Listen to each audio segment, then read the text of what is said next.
आजभोलि मिडियामा म देख्छु हाम्रा मिडिया कर्मी साथीहरू इतिहास कसले रच्यो त्यो कुरा भन्न चाहनुहुन्न।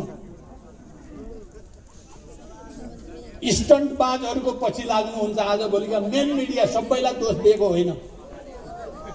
तपाईँ हावाहरूको पछि दौड्या देख्छु म चाहिँ। तपाईहरु हावाका पछि दौडिनु भएको छ या तपाईहरुले केही पाउनु भएको छ कि थाहा छैन।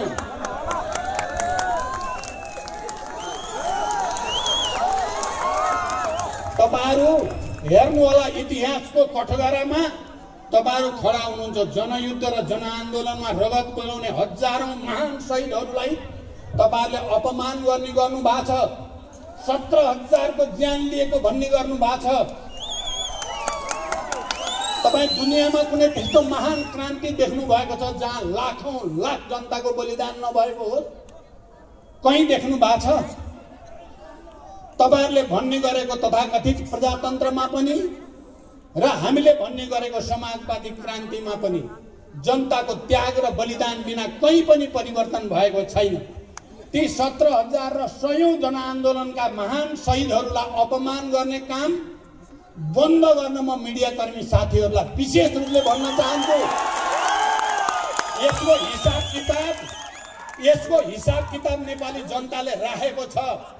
ती हजारौं शहीदका हजारौं परिवारका सदस्यहरूले तपाईहरुले कसरी व्याख्या गर्नुहुन्छ, तपाईहरुले के लेख्नुहुन्छ, त्यसको हिसाब राखेको छ भन्ने हेक्का राख्नु होला। जनआन्दोलनका ती तमाम शहीदहरू र घाइतेहरू, जनयुद्धका घाइतेहरू, जनआन्दोलनका घाइते अपाङ्गहरू, तिनका परिवारले तपाईहरुले लेख्ने गरेका कुरा हिसाब राखेर बही खाता राखेर बसेका छन्। ध्यान दिनु होला। अहिले विचारविहीन स्टन्टबाजहरूको प्रचार गर्दा तपाईहरुलाई केही मिल्या होला नजराना। त्यसले केही हुनेवाला छैन। त्यसकारण राष्ट्रलाई एकताबद्ध गर्नेतिर ध्यान दिनुहोस्। देशलाई संकटबाट मुक्त गर्नेतिर केन्द्रित हुनुहोस्। राष्ट्रिय स्वाधीनता अप्ठ्यारोमा छ। हामी सबै मिलेर त्यसको रक्षा गर्नुपर्छ। त्यस्ता लेख, त्यस्ता समाचारमा ध्यान दिनुहोस्। खाली तपाईहरु अब नाम लिम भने फेरि भरे केटी हुने हो।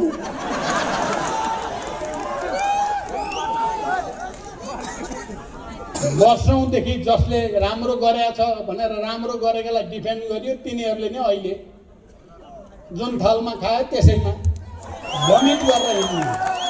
अब तिनकै समाचार तपाईहरुलाई खुब तातो समाचार बन्छ। हट न्यूज, हट केक यस्तो नगर्नुहोस्। बदमासी गर्नलाई बदमास हो भन्नुहोस्। धोका दिनेहरूलाई धोकेबाज भन्नुहोस्। तर तपाईहरु त धोकेबाजलाई बोकेर हिँडे जस्तो देखिन्छ।